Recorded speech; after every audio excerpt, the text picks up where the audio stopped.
Ladies and gentlemen, it is my absolute pleasure to bring to this virtual stage the voices and art of Disney. First and foremost, make some noise for Miss Eva Bella. Hello. Hello. Next, we have Livvy Stubenrauch coming to the stage. Yay! And last but certainly not least, Mr. Rick Farmiloe. Hey, everybody. Hello. Hello. How are you guys doing? What's going on for you guys? Excellent. Obviously, this year has been a little crazy. Has 2020 been as extreme for you as the rest of the world? Yeah. Just about. I understand that. What's the biggest thing that you've missed out on because of 2020? Right? Like, it's such a hard thing that you're like, everything? Yeah.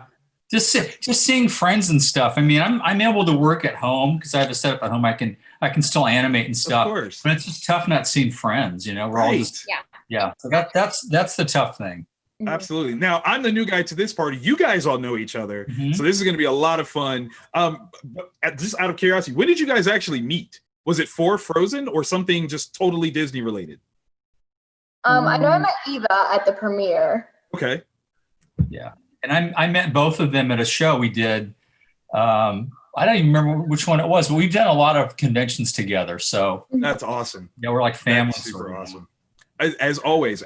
So just to give everybody the rundown of who exactly you are, Eva, you voice young Elsa, and Livvy, you do young Anna, and Rick has animated some of the best characters of my lifetime when it comes to Disney folks. So we're gonna jump right into this whole conversation. Okay, so number one, joining the House of Mouse. Disney is such a powerful, huge, impactful entertainment company. Was it daunting to be a part of that franchise or that family? Oh yeah. I mean, I was 8 years old when I got the role. So first of all, I was shook that I was in like a freaking Disney movie, and then it was crazy. That's amazing. Eva? I think it was more exciting than anything, just being in this space. I really didn't expect anything going into it, which I think made the reward like even better, in my opinion.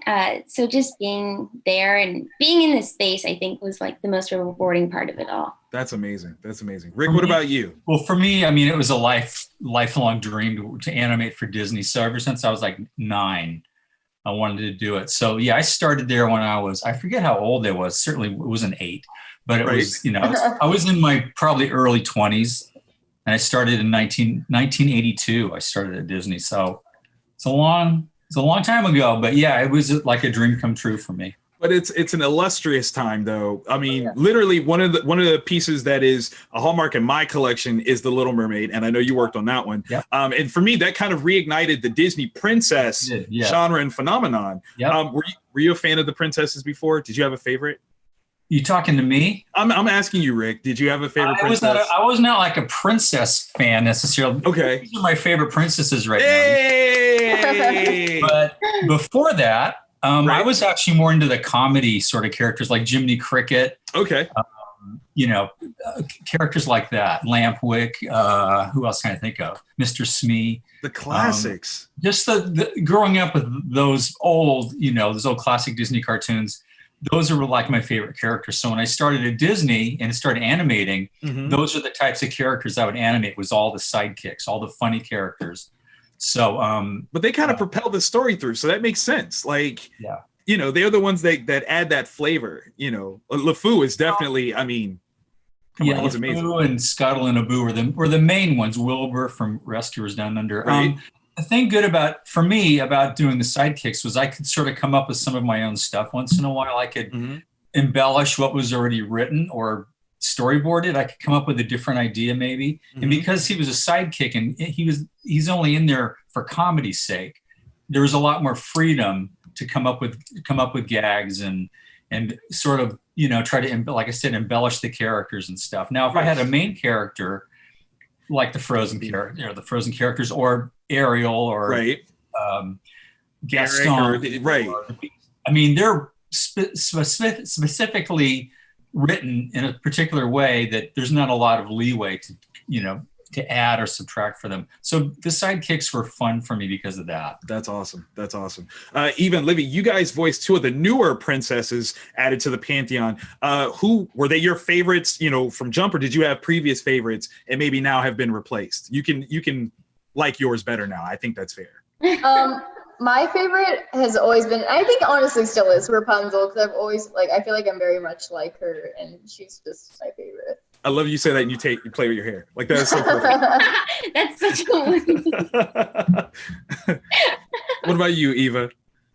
Cinderella will always be my favorite. Oh, nice. Okay. Yeah, we were watching Little Mermaid the other week, and the thingamabob came up, and I told my mom about that. She didn't know about that, Rick, and I was like, yeah, Rick has that in his house, and she was like, what? It was so funny. That's amazing. I've got it. Yeah. But Cinderella is I don't know. There's something about almost the cinematography of it that I feel like is so awesome to see now. Of course. I don't know. They treated those films, the old ones, like feature films. I mean, they were almost like live action. They had art direction, they had cinematography. So when you mention that, I mean, all that went into the making of those classic films, is making them as cinematic as possible. Yeah. Mm-hmm. I think that shows. Art in old Disney movies. Definitely. Okay, so I got to give a shout out to all the people that are watching right now. We literally have people tuning in from all over the world: Oregon, North Carolina, Scotland, Kansas, California, Texas. Literally all over the world. People are out there and they're asking questions already. And I'm going to throw this one out here. Gabe, who's in California, who is age 6, going on 7 though. Okay, don't call him a 6-year-old. Going on 7. What is your favorite part about playing Anna and Elsa? Eva? Getting just to talk to the fans. I think the whole part of acting is you do it for other people, and it's storytelling, and so talking to people about it is my favorite thing, I think, about it. And that's awesome. I mean, being at the premiere and seeing it for the first time was obviously really special, and sitting next to my mom and crying, it was cool. I loved it. I love that stuff. That's adorable. I'm a big theater person, so I love telling stories and stuff, and being able to express how I feel about a character, or how I interpret a character to other people, and just be able to tell that character's story. I just think that's such a fun and wonderful thing to do. Oh my God, that's amazing. Oh, it's so cool to hear you speak, because I'm I know your voices so well. Okay, so Rick, what's the secret sauce to amazing animation? Is it movement? Is it weight? Or is it something else? It's not the technical stuff actually like that. It's making the character seem real. Okay. Making the character, trying to imbue a real personality and make that character live. So when people talk about Ariel or Belle, they don't speak about the drawings or how they move. They talk about that they're real and they relate to them. And as an animator, I really learned through many years that if you can make a character seem real to the audience, then that's the success. And the fact that people talk about these characters like they're really breathing entities, of course, you've succeeded in creating a character that lives, and so that's really the goal. I love it. Yeah. Graham Oddmark, out of Scuttle, LeFou, and Abu, who is your favorite character that you've animated? I get that. I get asked it all the time for different reasons. I mean, Scuttle I love because I loved Buddy Hackett's voice, of course, and being able to animate to his voice and getting all these inflections and attitudes and stuff. But Abu is great because he was strictly a pantomime character. So it was strictly visual. Right. And I had to get a lot of his emotion through his face and his body language and his pouting and things that he would do without talking. He would just grumble and make little noises. So, I mean, it's hard to pick one or the other, but I like both of those the best. That's awesome. For those reasons. I understand. Totally understand. Eva, Livvy, we've got a question. This is a very personal, this is hardcore. Edward is cool 93 wants to know, do you ever get tired of hearing Let It Go? I haven't heard it in a long time, so I don't think I ever get tired of it. Let's play it right now. Why don't we play it right now? We're gonna sing it right now. We've got our lawyers on deck, so it's fine. We should be good. We should be good. Now, hearing it so much when I was younger, I wasn't very musically person, I guess, so I didn't like understand it. But like now that I've like gone into music a little bit, like I kind of understand like how cool it is and like how actually like genius the song was. Of course. Now, I would definitely say that Frozen is a pop culture phenomenon, especially when like dissecting the music is popping up in stuff like Deadpool's sequel. Have you seen Deadpool 2? Yeah. Okay. I just want to make sure, like, he's like, no, I've never seen that movie. What kind of person do you think I am? But how cool was it to have, anything that you were a part of be referenced in another movie? It was really weird. I remember because my dad loves Deadpool and I hadn't seen the second one, and he was like, he says you want to build a snowman like twice. And I was like, what? He does. He makes a very valid observation about the potential, song quality and its reference to something else. But, that happens. Jeannie 4 wants to know, how do you guys get into voice acting?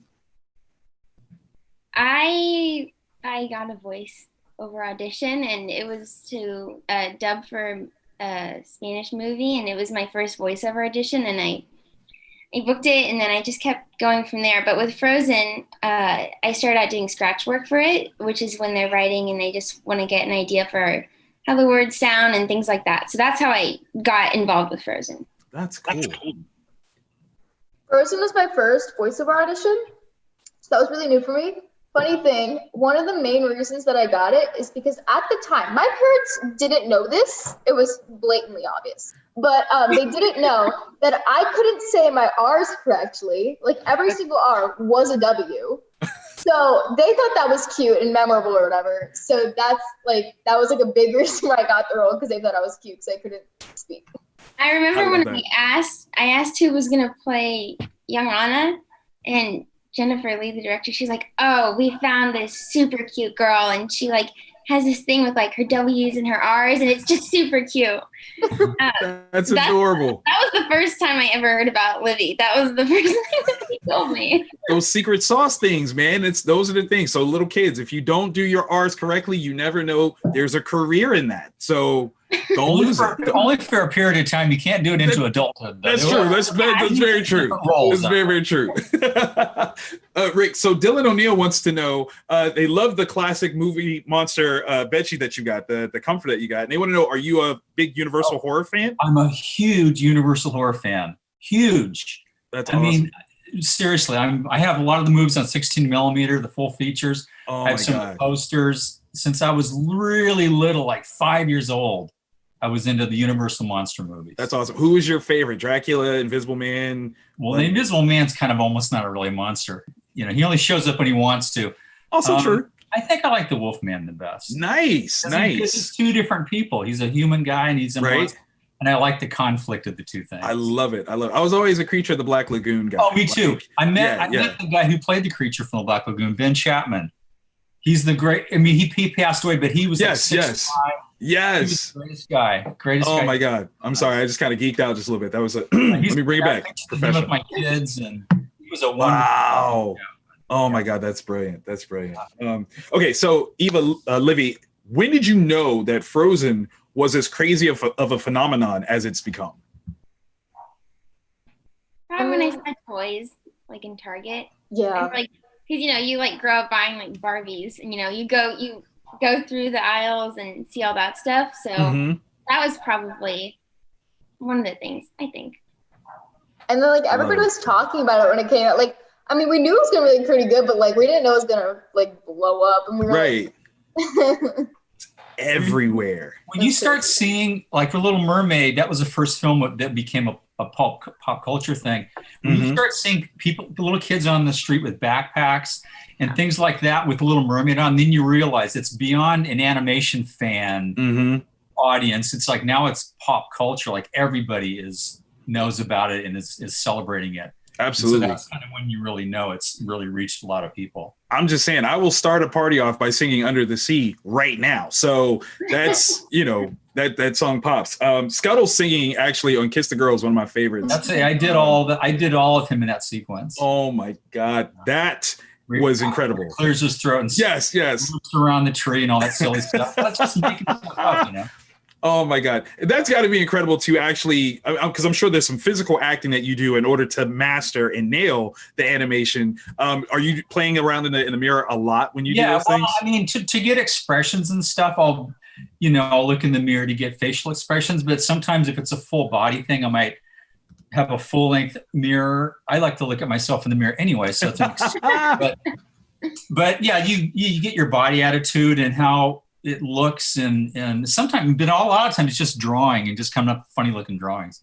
But yeah, that's the freedom I was talking about, just coming up with funny bits that he could do as he's singing that song. That's amazing. I love it. I love it. I just got to give another shout out. So our range has expanded. We've got folks in Wisconsin, the UK, New Jersey, and Israel also tuning in. So literally pulling in people from all over the place. Shannon Grace says their favorite character of Rick's is Gurgi from the Black Cauldron, although they do love Abu as well. So, I mean, I kind of get that. They wants to know, what was it like working on Disney's Black Sheep film and making the transition? That's a nice term for it. Not the language anyway. That was the first. I was hired at Disney for the Black Cauldron. Mm-hmm. I wasn't a full-fledged animator yet, so I worked on a few different things. I worked under Mike Gabriel, who was the main animator, who became a director. So I did whatever character he was doing, but I did a lot of Gurgi, assisted him on Gurgi. So, and Gurgi was to me, he was the most fun character in that movie because he was very cartoony. Right. He was real cute, and so he's kind of like a classic cute sidekick. So he was awesome. He was fun to do too. That is awesome. Okay, so ladies, you kind of gave us a peek behind the curtain by saying that you didn't actually meet until the premiere, which is mind-blowing because the interaction that your characters have, I would have assumed that you guys knew each other for forever, which is really just a testament to your talent. What was it like to actually record? Was it, strictly a solo thing, or did you have other people to work with? It was pretty solo. They have like the directors and stuff like across the glass, and they worked with us a lot. You'd say Aladdin, they'd have you say a different way. They were very nice. It was very much a family. But I couldn't laugh on command because I was a baby and I didn't know voiceover. So they were like, your grandma, she's gonna go back there and she's gonna tickle you. And that's how we got the laugh. So that's amazing. I have like the same story. That's like the same thing. Because Jennifer Lee and Chris Buck, they were like on the other side of my mic. They were in the booth with me, and Jen got up and she started tickling me because it was only like my second or third voiceover job. And so when they're like, okay, you can laugh into the mic now, and I was like, what does that mean? But I've never, I don't know, on our last episode of Shimmer and Shine, we all got to record together, which was super fun. But other than that, I don't think I've ever recorded with anyone else for a voiceover job. That's amazing. That's amazing. What is the most quoted line from Frozen that you guys hear? I mean, sometimes my friends are just like, go away. And you're like, okay, bye. No, I get that. As I told you before, my daughter, she's 3. And because of her, I literally watch Frozen almost every day. And as I just showed Livvy, she's supposed to be like laying down right now, but she literally has taken so much language and grown so much from watching this movie that she won't go to sleep because the sky is awake. So that's like her thing.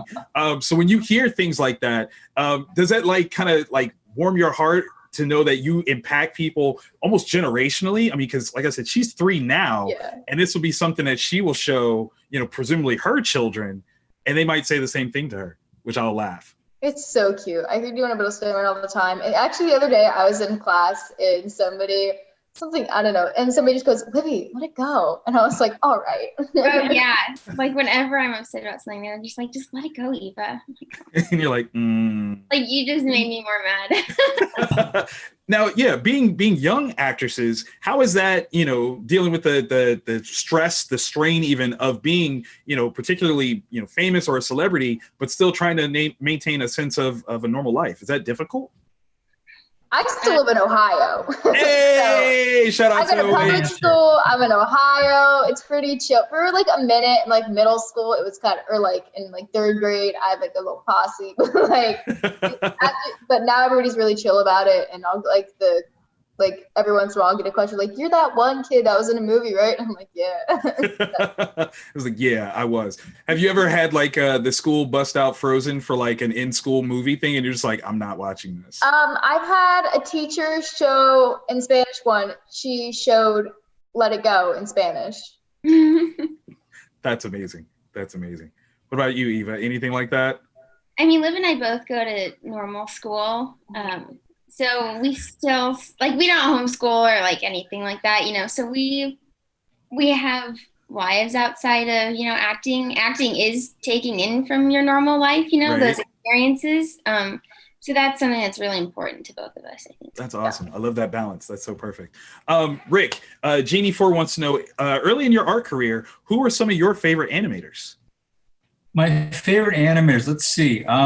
Growing up, I loved the Warner Brothers cartoons a lot. So I loved Bob Clampett, Chuck Jones. I loved Charles Schultz, who was not animating, but I met him. Yes. And got to be friends with him. And he was very instrumental in my early career. Oh, man. By introducing me to animation, people like Bill Melendez and people like that. My heroes are, as far as just animators, are like the 9 Old Men from Disney. Some people don't know what I'm talking about when I say the 9 Old Men, but they were there from Snow White all the way into the 60s and early 70s. Right. And John Lounsbury in particular is my favorite of the 9 Old Men. And I used to Xerox his drawings. I'd go to the research library and grab all his scenes with all, you know, they still had all the drawings, and I'd Xerox them all. I still have a bunch of them. But I just studying those guys who came before me, and then they'd lecture to us. They were still alive at the time. A lot of them would come into the studio and lecture to us and give us their philosophy and how we can become better animators, and what a Disney animator was. Like, what is it about Disney that's different from other studios, and what do we do in our films that's different? And that was really, really important to take seriously. Hey man, there's Walt Disney's name at the beginning of the film, and what that means, and what and that legacy, and how important it is for us to continue that on. So that was huge for me. That's amazing. But so those are some of the people that really excited me, and still do. I still look at this stuff every day. I still get inspired every day by looking at some of the older stuff. Oh my God, that's fantastic. Just to kind of, delve back into the process of things though, when it comes to animation, there's a lot of people that don't really understand the different parts and pieces. So what exactly was your claim to fame? Are you talking keyframes, or are you doing in-betweens, all of the above? What all did you do? As an animator, I did most of the drawings. I mean, in rough form. I'm going to show you this. This is not a Disney thing, but it's kind of starts like this on paper. Okay. And I just, can you see that? Yeah. Anyway, I mean, this is kind of how it starts. It just starts with rough drawings, and I listen to the dialogue, and I don't do a lot on paper anymore, but I work digitally, but I still draw. Right. So I do quite a bit of the drawings, the initial drawings myself. And then I'd have, when I was at Disney, I had an assistant that would follow me up and do some of the in-between drawings, and then clean up my drawings and make them really, really nice with one line. Okay. And then, of course, they're colored from that point. But that's kind of a very short answer to the sort of the process. Understandable. I mean, because animation is big. Yeah. I was going to say, that's a huge, like you said, there's a lot of people at work here. On some of your projects, what's the average crew size that you've worked with? Wow. When we did The Great Mouse Detective, we had like 15 animators, 15, wow. That's it, 5. And by the time we were doing like Aladdin, it was like 50. Now, that's insane. Because it's mostly CG now, the crews are, I think the size differs. But I mean, our crew just got bigger and bigger and bigger because we had to turn out these films as they were making so much money, and the management wanted us to do more of them. We had to hire more and more people. So I think it lost a little, you don't do as much for each film because there's a lot more animators to work on them to get them done faster. So you lose a little bit of that, like a little bit of ownership, because you're spread a little bit more thin that way. That makes sense. Yeah, it's grown. It's really, really grown over the years. That's incredible. Eva, Livvy, okay, again, personal question. Do you like building snowmen? This is such a, key thing for your characters. Do you like building snowmen? Is that something that you're good at?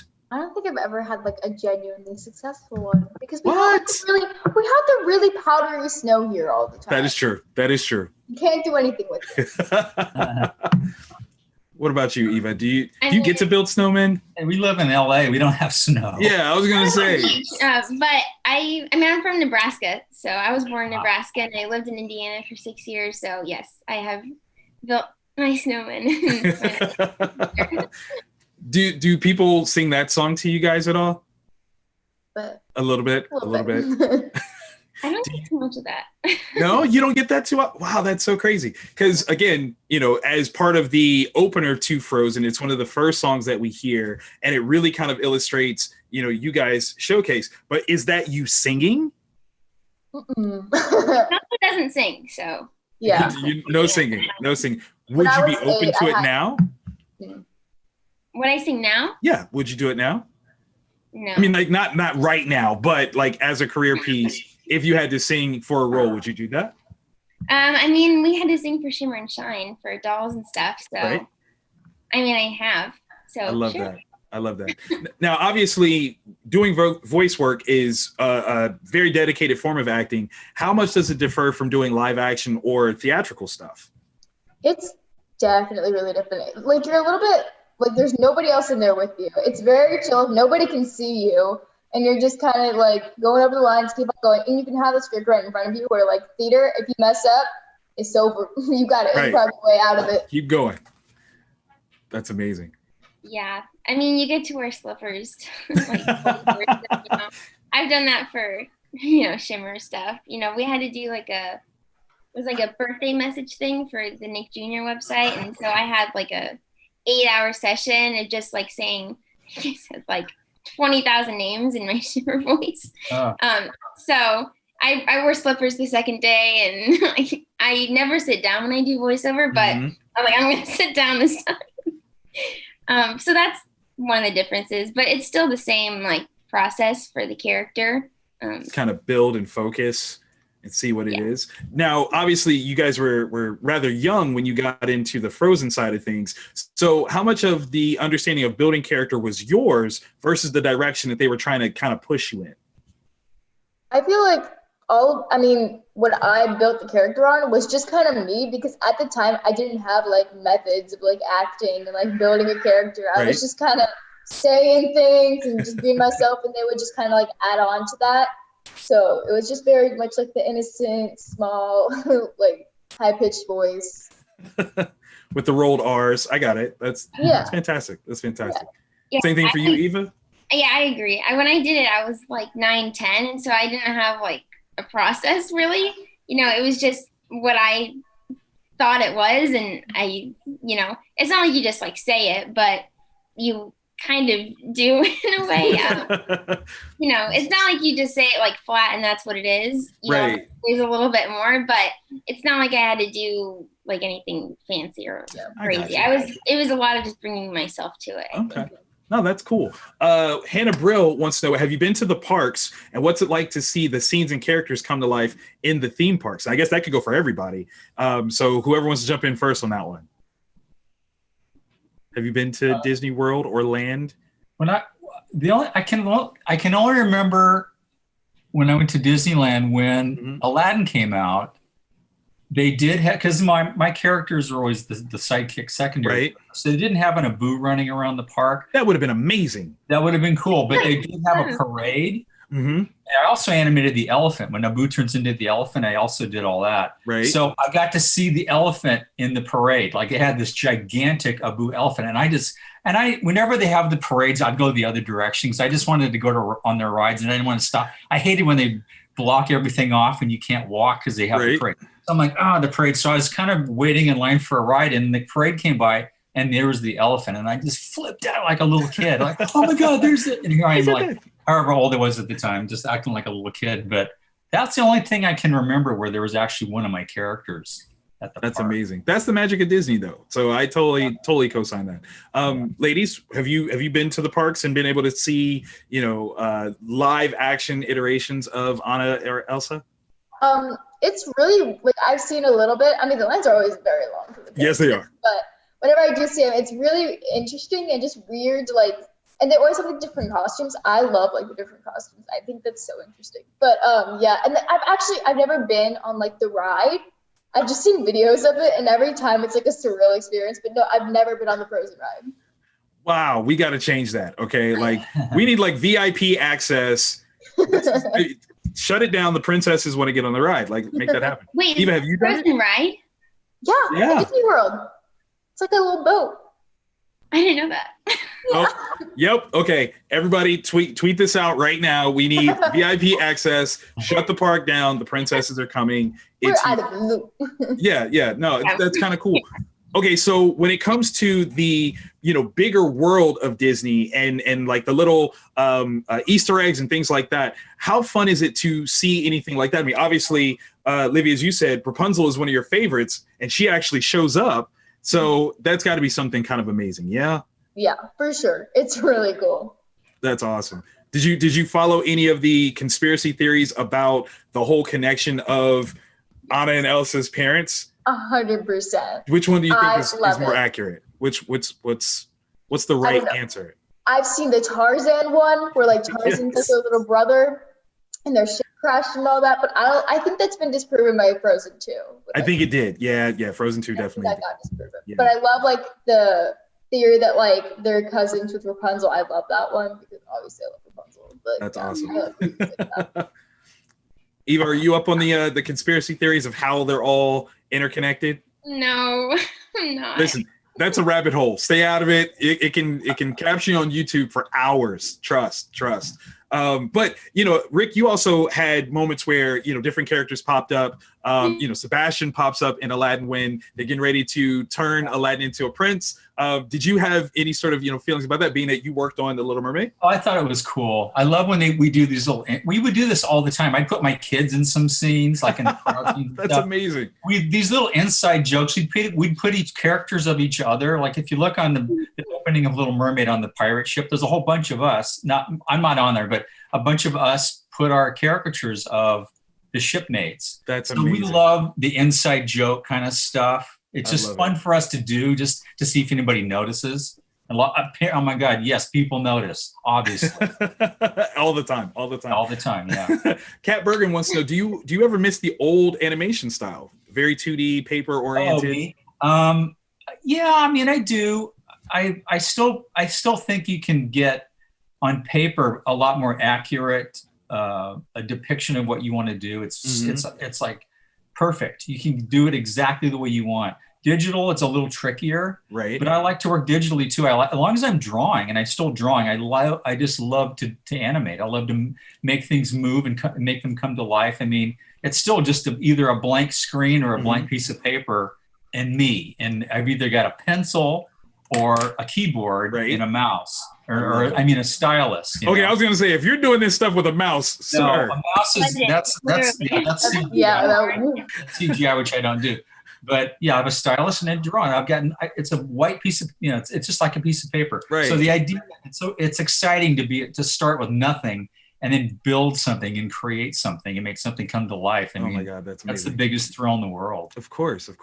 Ladies, I know you're currently in school, but do you have any projects upcoming that you can talk about? Obviously, if it's Disney related, because we don't know who's listening. But, but do you have anything that's upcoming? No, I just keep on doing like local theater and stuff and auditioning for whatever, but no. Listen, I'm gonna come to a show and I'll have a big sign up like, I love it. This is amazing. Absolutely.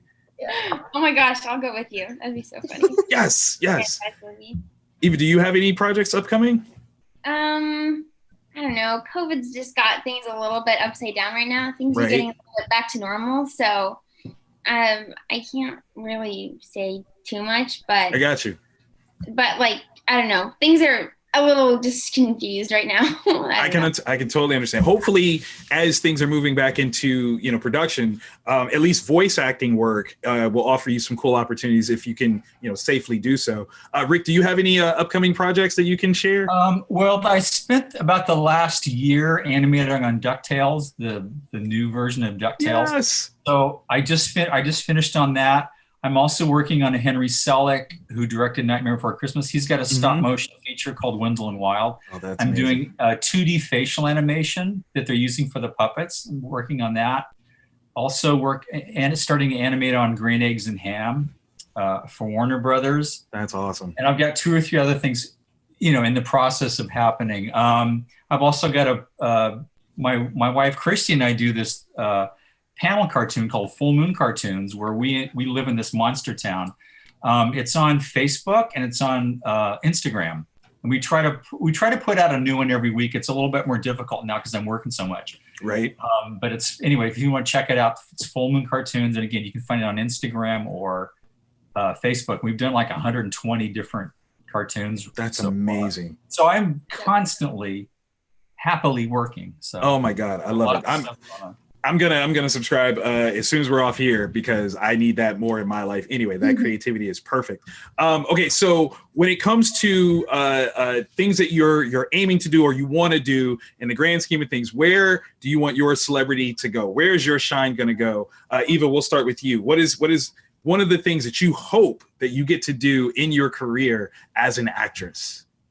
I would love to write, and I want to play someone who's just like insanely crazy. I don't know why. That's my new thing. My quarantine obsession has been Robert Pattinson, and I just love everything he's in, and he's just so unapologetically crazy and plays the most amazing characters. So right. I just want to play like people who are just totally opposite of me. I think that I appreciate that caveat. Like, I'm not crazy. I just want to play crazy. That's well, I mean, every character comes from somewhere personal. We're all crazy in our own way. Well, he's obviously got a new franchise with another company that I won't shout out, but it's filled with crazy people. So who knows? You might have a role there. Absolutely. Livvy, what about you? I would want to go into theater professionally, maybe. Okay. Or I just love those movies, like musical movies, like The Greatest Showman and stuff. I would love to do a musical movie, because it's like you still have like the musical theater dance and the songs and like everything, but like it's all also a movie. It's just all my favorite things put together. Of course. Listen, I need all casting agents to hear all of these requests. Get to work right now. Rick, obviously you've got 30 years in the game, but you're still just getting started, in my opinion. Pardon Yeah. me? So I said, but you're still just getting started, in my opinion. Yeah, so where do you want to go with your career? Well, I've worked on a lot of really, like kind of big movies that have been really successful.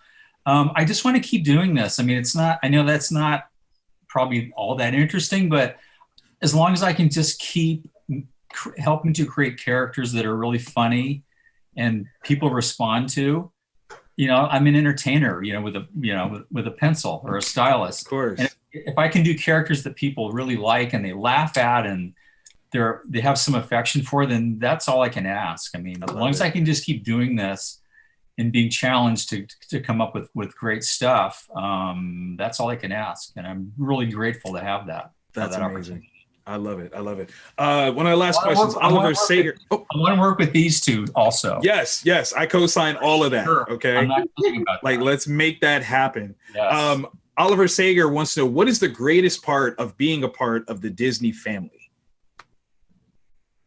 Yeah. Who wants to tackle that one? What's the best part? Just all the people. Like Jennifer Lee and Chris Buck were some of the nice people that like I've ever met.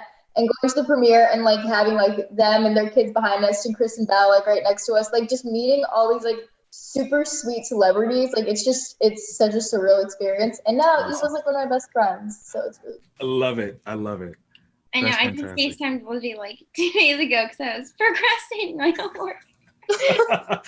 and she No. You were studying. We don't. Any teachers watching? She was studying. Oh no, it's okay. I was procrastinating. I'll admit it. What was the question? Greatest part about being a Disney family member?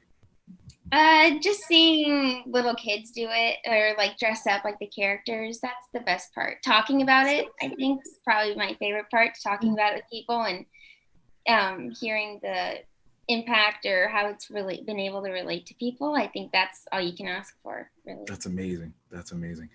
Rick, what about you? I think just being part of the great legacy of Disney, being part of the animation history, again, seeing Walt Disney's name on the beginning of all the movies I worked on, it just means a lot to me. Also, I just think which none of us expected this, but these films have gone on and on and on and on, different generations. I get little kids, parents, that were little when these films came out, and now they're kids. And of course, that makes me feel really old because my granddaughter, but that's very, very gratifying, seriously. And it's like a dream. I mean, I wanted to be part of this kind of thing.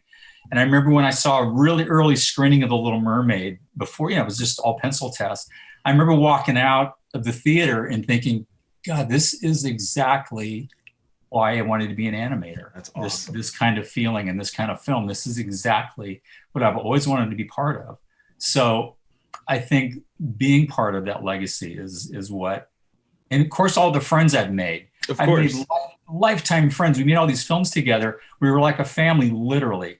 And being part of that and still being friends with everybody and being part of that name is just means everything to me. That's fantastic. Oh my gosh. As we wrap up, I want to give you guys an opportunity to say a last minute shout out to all of your fans out there. Eva, we'll start with you if you want to give everybody just a quick goodbye. Yes, thank you all for listening to us rant or talk. I mean, your support means everything to us, and that's why we all do what we do. And I just love all of you, everyone out there. I love it. Livvy?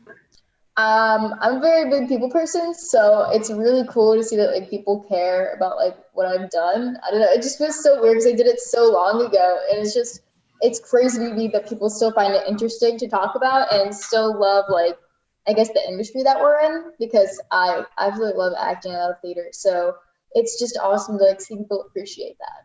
Of course. Rick? I just want to want to thank everybody for tuning in. Thank them. I mean, they're all over the world. It means a lot to me. And thank you for supporting our films and for liking my characters.